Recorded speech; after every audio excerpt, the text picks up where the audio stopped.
Just by show of hands, how many people have ever been in a Dale Carnegie workshop before? Okay, a few. So you know it's actually pretty interactive. So the only thing I'm going to ask is that as you talk to other people, try and swallow your food first. Don't spit on them. Use your emotional intelligence. All right. So what we're going to do is we're going to start by getting up, introducing ourselves to as many people who aren't at our table already. And the topics you're going to talk about is who you are, who you work for, what you do, and what you think emotional intelligence is. We're going to take 2 minutes. Please stand and introduce yourself. 2 minutes. All right, so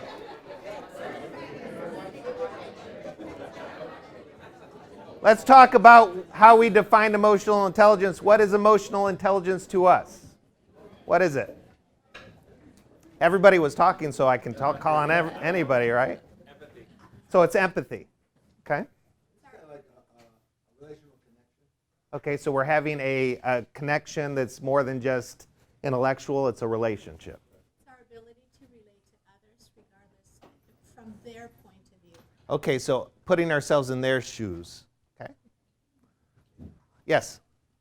Understanding your own emotions, and then you can understand others. Okay, so really understanding how we're emotionally reacting to things so that we can start to understand how others react. So all of those actually go into emotional intelligence, and for the sake of this workshop, we'll use a definition I pulled off of helpguide.org, and that's emotional intelligence is the ability to identify, use, understand, and manage our own emotions in a positive way to communicate effectively, empathize with others, overcome challenges, relieve stress, and diffuse conflict. In other words, we have to understand how to use it for the greater good, right? All right. So with that, we need to have a starting point. Where are we? We need to understand what our style is, how we relate to people. So we're going to turn to page 2 in the handout, and you'll see a brief assessment on page 2. Go ahead and fill that assessment out, if you will. Okay.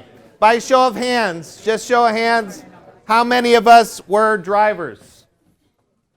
Okay, we got a good number in the room, okay. How about analyticals? How many are analyticals? Okay, we have several in the room.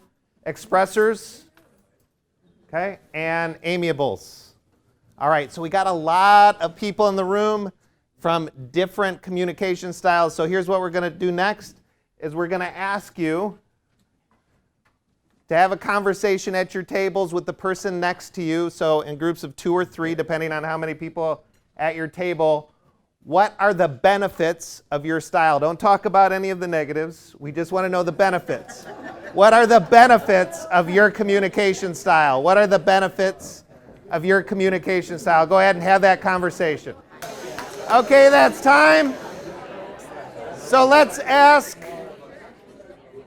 the drivers first, because they usually like to get things done right away. Let's ask the drivers first, what are the benefits of a driver communication style? What are the benefits? Okay, direct? Yes? You get things done, right to it, right? Efficient? They always follow through, make sure it's done, all right? Any other benefits? Okay, so they're reliable. That's about it. All right. So on that note, we'll ask the other styles, what are the challenges of working with people who have a driver personality? They're aggressive. So they can come across as aggressive sometimes. Thank you. Sometimes they feel like they're inflexible. What's that? So you may not think they're listening to you. Yes? Especially if you're an expressor. What's your style? Yeah. Okay. Yes? Stubborn. Okay, they can come across as stubborn. No, they are. You must be married to one, right? Okay. Yes? What happens, Steve, when you circle characteristics that then don't line up with the styles? So, Explain. well, some of us at our table Uh-huh. circled certain things, Uh-huh. and then when we went across to look at the style they corresponded to, Yes. they didn't Okay, so in other words, we can have shades of every style in our personality, right? We're not just one style. And our style can change depending on the situation. Typically, we would call that emotional intelligence. In other words, if we're able to adapt our communication style to the person we're communicating with in a way they can relate to. So we'll dive into that just a little bit more. But we'll get back to this. So we just picked on the drivers, and I don't want them to feel like we only picked on them. So you had one more comment about? Drivers too, sometimes it's the same step in the same direction and not a step in adaptive change. Okay, so it feels like they're single-sided, right? They just see what they want, and they're going in that direction no matter what. Yeah? All right. Yeah, keep the train going. Okay, so let's talk about then, since we had an expressor, say sometimes they feel like, they're not listening. Let's talk about the expressors. How many expressors did we have in the room? All right, what are some of the benefits of being an expressor? Think about the possibilities. Okay. So friendly, talk about the possibilities, visionary. You always know where they stand. Okay, yep, they're going to tell you right where. Symbolic leading. Symbolic leading, okay. They can draw people in. Okay. They draw people in because they're good at speaking. All right. So I know expressors would like to talk about it a little more, but we'll just move on. Let's talk about what are some of the challenges of communicating with expressor styles, people that have expressor communication styles. They talk a lot. Yeah. The drivers immediately say they talk a lot, right? All right. Let's get this done. Yeah. Talk about it. That's right. Okay, keeping them focused because sometimes they're visionary, thinking of a grand plan, and you want them to stay focused. Okay. Other challenges? Sometimes they're unable to distinguish between business and personal, emotional gets in there sometimes. Okay. Okay, thank you. And I heard another, which kind of tied into that, they could come across as irrational sometimes, especially to a driver, right? All right. All right. How about our analyticals? What are the benefits of analyticals? Okay, so they look at the facts. Yes. They can look at the blind side for others, they can bring out different parts of the situation. Okay, so they look at aspects of situations that others might not look at or see. A lot shorter meetings. I'm sorry, lot shorter meetings? Okay, depending on the type of meeting. Yes? They look at the details. They want to analyze all the details. All right? They can see the downside. Okay, so sometimes from the expressor, right, that's the visionary, the analytical can see the downside or things that might go wrong. Being All right. decisive when it comes to like arranging or looking at an issue up Uh-huh. front and decide, no, this is the right way. So you're saying they can be They can decisive be, yes. if they have all the data, Yeah. right? Or Analyticals, they can, I think they can look at the data in a quicker way. yeah, they know how to analyze it You don't quickly. have to wait around and like study something. Okay. So what are some of the challenges of dealing with those analytical communication styles? Ask too many questions at the end of the meeting. Okay. Yeah, the drivers want the meeting to end, the analytical's still asking questions. Okay, yes?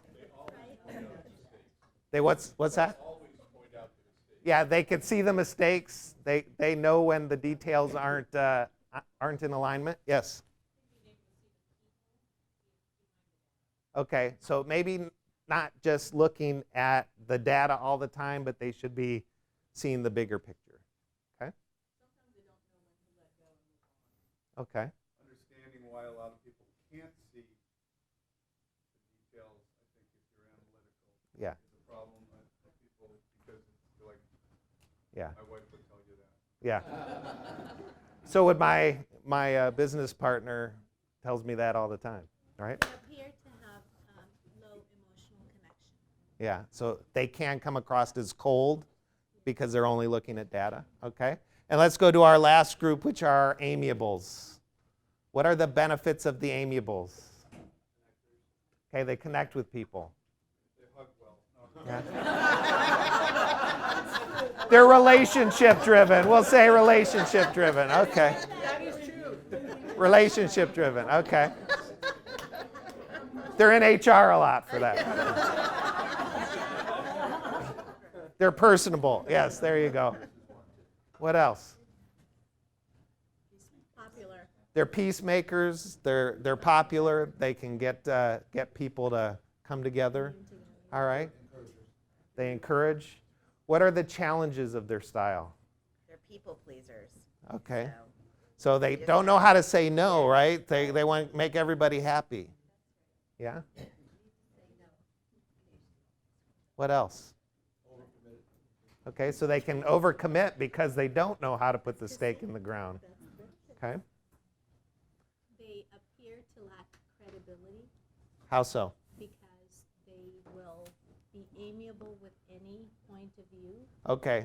and they're pleasers. So they can destroy their credibility if they think everybody's right, never take an opinion. Okay. Okay. They appear to be less task-oriented. Okay, so they can be less task-oriented.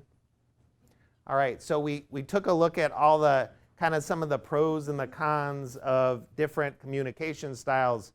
So at your table groups, we're going to have a quick discussion, and the discussion is this.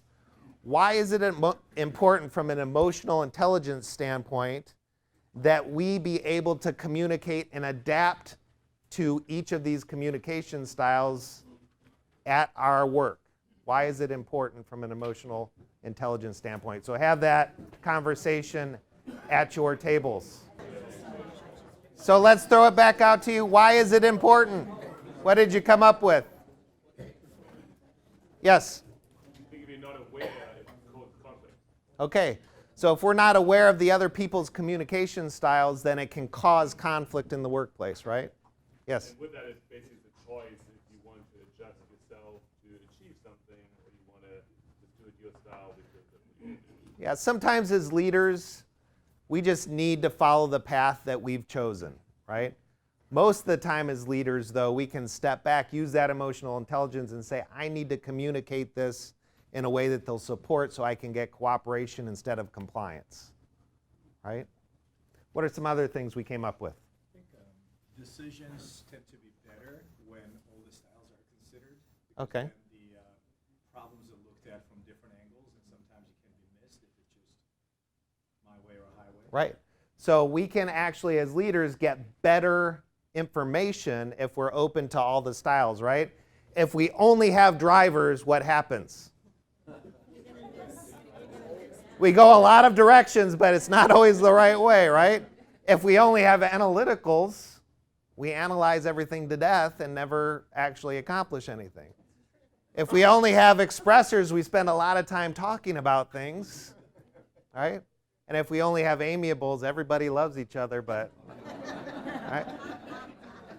So we need everybody to bring the team together, right? We need all the different communication styles, and if we're open to that as leaders, as you said, then we can start to understand different perspectives and make better decisions in our organizations. Yes? We can engage everyone's strengths. Yes. To really go far. That's right. We don't want 10 robots of ourselves because then we don't get that diversity of opinion and thought so that we can make those better decisions, right? We can take advantage of their strengths, because I can tell you that I have a person on my team that's an extreme analytical. I have somebody on my team that's an extreme amiable. I have expressors on the team, and then I'm kind of somewhere in the middle there with the driver analytical personality, right? All right. With that being said, now that we looked at kind of the benefit, now we have to determine what styles are the people we work with. So if you turn to page 5, you'll see it says relating with different styles. Read over that. Put the initials of the key people on your team next to the style you think they have. All right? Now, if you're sitting next to the key people on your team and you don't want them to know how you're rating them, then you can use hieroglyphics of some sort, symbols, but go ahead and identify where you think your key people are. Page 5. Does anybody need more time? Are we good with that? All right. Now that we've identified the box that we believe that they are in most often, think to yourself of a time where you've had a disagreement or a conflict with that person, where adjusting the way you communicated according to what it says on that page would have helped. Think about that for a second. Think about where you've had a conflict or a run-in with that person where adjusting the way you communicate according to the way some of those tips on that page would have helped.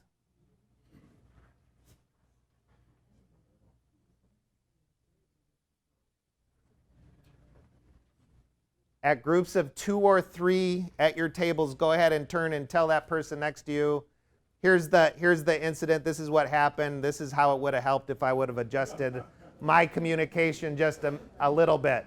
And again, if you're talking to that person, this is a time to use your emotional intelligence. Should we do this one as a group? We're only going to have a couple minutes, so. Okay. Just by show of hands, how many of us had a really good example that popped in our mind when we looked at this? So we had a couple, few. What are some of those examples? Let's get 1 or 2. People don't want to say. No, I'm not going to say. I had a meeting with 4 of our managers, and I wrote down the answer to their question when they walked in. Right? I said, is this the answer you're looking for before we go into this hour-long meeting? And they said, no. So an hour later, I pointed back to that question, and I said, is this the answer? They said, yes. Yes. They had a real need to explain Yeah. what they were looking for, and I understand it is because they wanted to own the answer. Mm-hmm. They just didn't want to see it. Yeah. But I wanted to be done with it. Right. So you're a driver, right? Kind of a hybrid. Yeah. So driver going into a meeting with expressors, hey, here's the answer, let's move on. The expressors say, wait, we got to talk about it first, right? Mr. Carnegie always said, people support a world they help to create. If we're just constantly telling them what to do, we're just getting compliance, we're not getting cooperation. So from an emotional intelligence standpoint, we have to realize who the people on our team are, what are their communication styles, and how can we get their buy-in.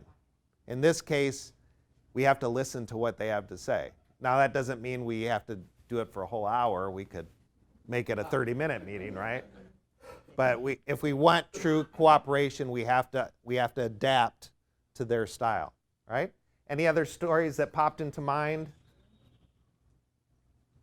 Yes. I just had an awareness, not necessarily over an example, but I have 4 kids. Yes. My kids are popping out to me. Mm-hmm. in this. Yeah. And they're all different. They're all, 2 boys and 2 girls. And Mhm. even within the girls, one's very analytical, and you have to go in with, this is what I want, this is how I want it done, and she's fine. The other one, you've got to lead up to it. You've got to warm up. You've got to tell her how wonderful she is. Yeah. But my realization was, I've known them their whole lives. My girls are 17 and 23. Mhm. I've had that long, and I'm still going, oh, why did I do that way?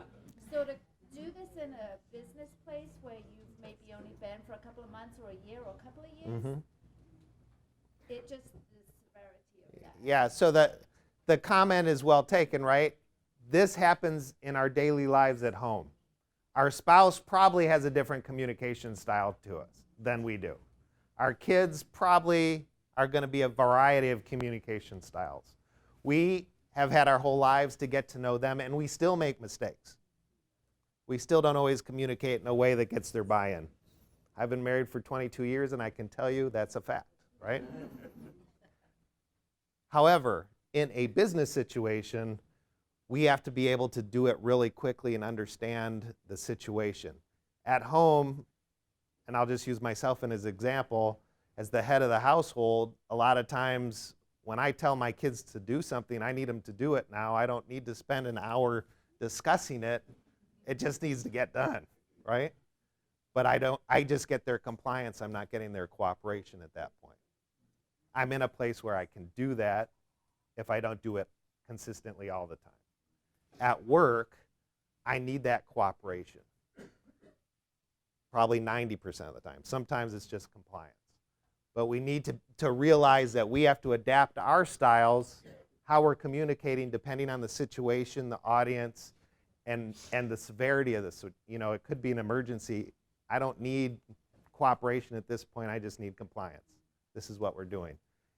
Military example would be appropriate, right? You're on the battlefield. You're not waiting to get everybody to come together and chat about it. You just need them to do it, right? So thank you for that. All right.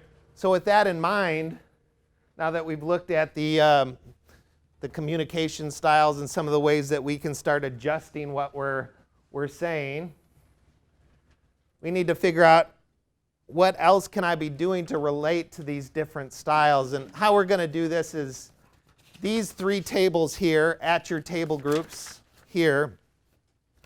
You're going to read the principles on page 6. These 3 middle tables, you're going to be reading the principles on page 7. And these tables over here on this side of the room are going to be looking at page 8. And just have a conversation in your table groups. Which principle do you think is the most important as it pertains to emotional intelligence? Which one do you think is the most important out of those principles on your page, and why? Regardless of style. Which one is most important and why? So that's time. We're going to start with these tables over here. We're going to get your thoughts. We'll start in the very back here. What was the principle you thought was most important and why? Yes, please. So give honest and sincere appreciation.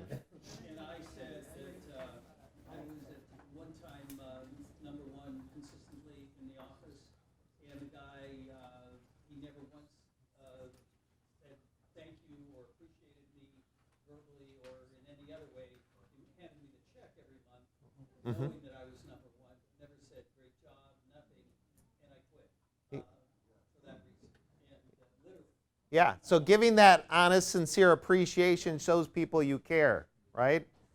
In today's workforce, when you look at motivational studies, right, appreciation ranks in the top 3 to 5 consistently across most of those motivational studies, right?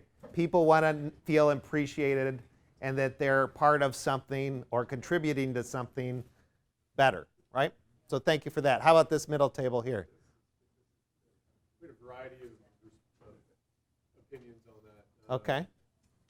These are ranged up and down the list here, but we mentioned both number 4, which is being genuinely interested in others. Okay. Being also number 7, being a good listener. And also number 3 was arouse another person an eager want to get a kind of a common goal. So quite a few of them. So you had expressors and analyticals at your table mostly, right? All right. Also the point brought up about multicultural differences. You know, what's important in one culture may not be so important in another. Yeah, so we have to adjust, and the things that we're going to do for one person may be different for another based on not only their communication style, but their culture, their generation, right?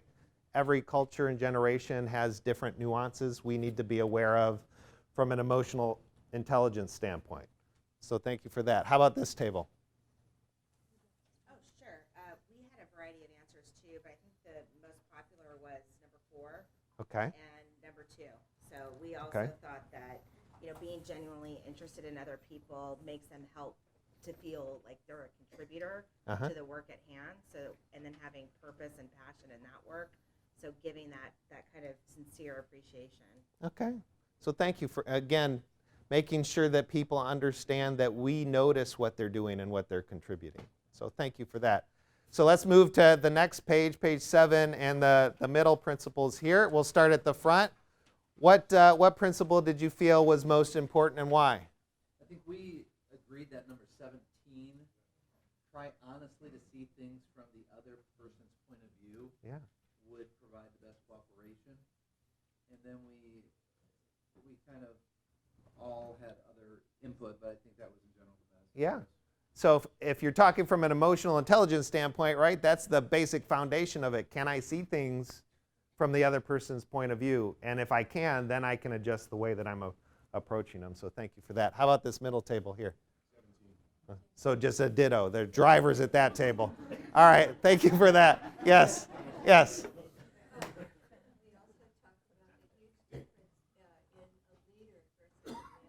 Okay. So yeah, a big difference between leading and managing people, right? Managers try and light fires under people. Leaders try and light fires in people from the quote, right? All right, how about this back table? They just don't want to talk. All right, thank you for that. All right, let's move to the last set of principles. We'll start way in the back corner because you're hiding back there. What did you come up with on that last set of principles? Principles on page 8.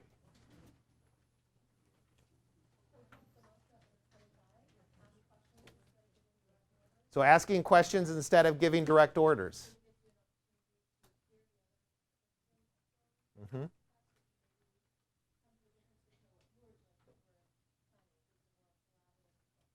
Yeah, that was a big challenge for me when I got into leadership roles, is I always added too much value, told them what they should be doing. When they'd come to me, they'd give me an idea. I'd say, okay, do this, this, and this, and it'll even be better. I increased the value by 5% and decreased their motivation by about 30%, right? Because it was my idea then instead of theirs. So if I had asked questions and let them come up with the answers of how to get it to where I needed it to be, they would have maintained that enthusiasm for their idea. So thank you for that. How about this table here? Okay. Okay, so they're all critical. We need to be aware of when we're leading people, we need to use all those principles. Okay, thank you. How about this table? We couldn't decide, so our driver said it was 22. Okay. Defer to the driver to make the decision. Love it. Love it. So begin with praise, right? Let that person know what we appreciate about them. Yeah. Yeah, thank you. How about this table here? So we had two emerge, 28 most notably. Okay. Model away, and then 24, maybe open with being humble. Yeah, so 28 and 24, so that we can again gain their cooperation. Want to go quickly because I know we're getting close to the end here. Why are these important? And we'll just look real quick. When you look at Dale Carnegie's relationship pyramid, right, the first set of principles are to enhance relationship. If we don't take the time to build rapport with people, they're going to be indifferent about what we're trying to accomplish, right? We have to have the emotional intelligence to say relationships are important. I need to be genuinely interested in these people, and I need to get to know them for people, who they are, and value them for that. Once I do that, I enhance my relationship with them, then I can start to gain cooperation, right? I can start to influence their behaviors and what I need them to do. And if I don't, then I'm just getting compliance, right? So those second set of principles are about influence instead of just compliance, right? Get their willing cooperation. That last set of principles that we just talked about, once I have the relationship, I built rapport, I gain cooperation, I can influence them, then I can truly be a leader and lead them, right? So all of these principles work together. From an emotional standpoint, emotional intelligence standpoint, I need to be looking at what principles, what situation, what people that I'm working with, and how should I adapt my style in order to be successful. So the last thing we're going to do, and we're only going to spend a minute on it, is that last page, page number 10, is make a commitment to yourself, because if we just come here and hear some information, never do anything with it, then it's not going to benefit us. So on page 10, make a quick commitment. Identify one person whom you will work with in the future or whom you deal with regularly. What's their style? How do you adjust your behavior to deal effectively with this individual? if you do not adjust your behavior, what could happen? And if you can effectively adjust your behavior, what are the results going to be? So go ahead and take 60 seconds to do that, and then we'll go ahead and close out. So as you're finishing that page, you'll notice you got a golden book at your table. All the 30 principles are also in that book, as well as another 30 principles on how to manage your stress, make decisions, right? Those come from the How to Win Friends and Influence People book and How to Stop Worrying and Start Living, which Mr. Carnegie, by the way, was a Christian man who got a lot of those principles from the Bible. Yes, yes. Do you work all the time with Dale Carnegie courses?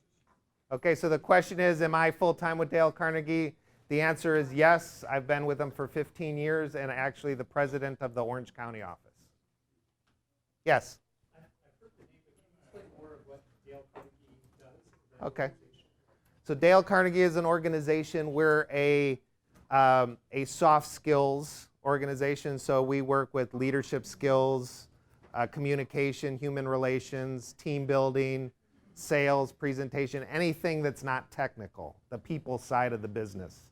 We're a global organization. We're in over 90 countries, over 30 languages, and we've been around for 106 years. Yes. Yes.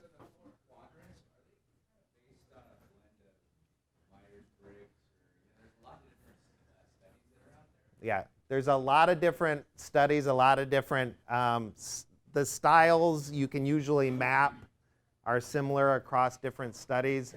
This by no means is a detailed doctoral study. This is a quick, down and dirty, what is my style, so I can have a conversation about it.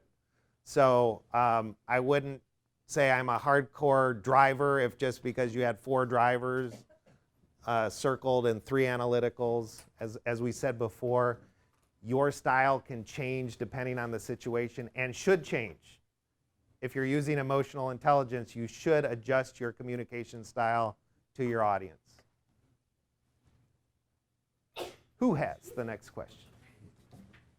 Yes? Do you speak in engagements yourself, or you have other people who do speaking engagements? Yes. Thank you for the question. So in Orange County, I do speaking engagements. We actually have 12 trainers here in Orange County. And we average about 300 different businesses that we're working with each year here in Orange County. Yes? Our local office is off of the 55 and Dyer, so right down the road. And I have a stack of business cards if you want to grab one up here. You're welcome to take one. Other than that, thank you so much for coming, and I hope to see you again in the future.